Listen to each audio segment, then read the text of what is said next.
If you and I ain't feeling self-doubt, we ain't working. That's a phrase from Steven Pressfield in one of his recent newsletter. And where this starts, basically, I kept reading the doubt as a verdict because when I will be honest, I feel a lot of self doubt. I even felt like what people call, I think that I have what people call as imposter syndrome, but I'm not really sure about that. But when it gets it gets loud, I take it as information about me. So I think, oh, okay, I am feeling self doubt right now because I am not good enough. I am not professional enough. I am not competent enough. But Steven says it otherwise in his text, so it really caught my attention. So when something matters to me, the doubt gets loud, and I read it as a no. So I am not enough, and sometimes the work stops right there. I get unmotivated because I see it as negative.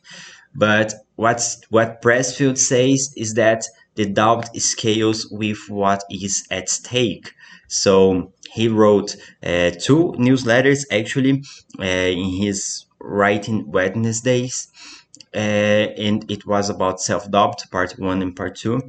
And he says that the more important a project is to the evolution of our soul, the more resistance we feel to it. So uh, I got this idea of I am feeling self doubt because that is resistance. And in the most important projects, I feel this a lot more. So the size of the doubt is a measure of the thing, but not of me. That's what I learned it from this text from Steven Pressfield, and it really got my attention because I started seeing that the biggest was my self doubt, the biggest was the project.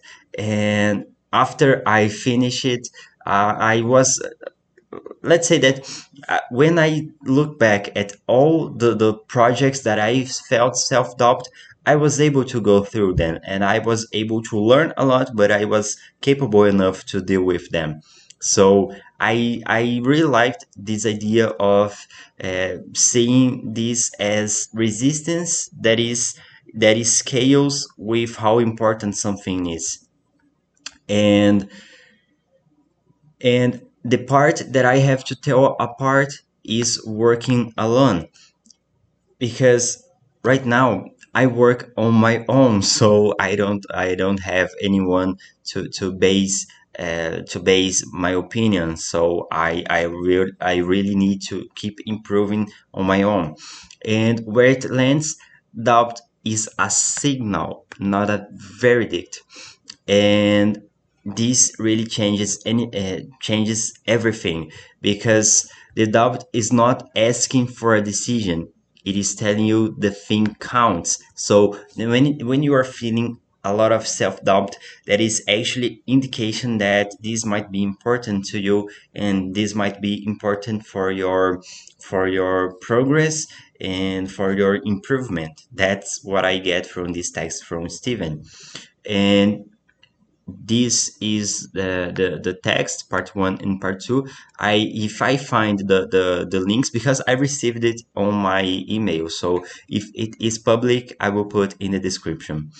And for the ones that stayed until the end of the video, when I started recording these videos in English, on day one, I was scared that nobody would understand me. Not my ideas, not my opinions, but my English.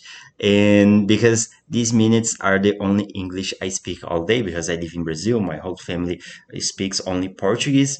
So, but it is day 98 right now, and I'm still recording, and I still feel this self-doubt, but now it is a lot less loud on my head, I would say, because I've been doing for so many days daily, and it's been a lot easier. But on day one, I was really feeling the resistance. And as I hoped, this is one of the best projects I've started this year. So I don't regret starting it and keeping recording these videos. So that's it for today. I see you guys in tomorrow's video.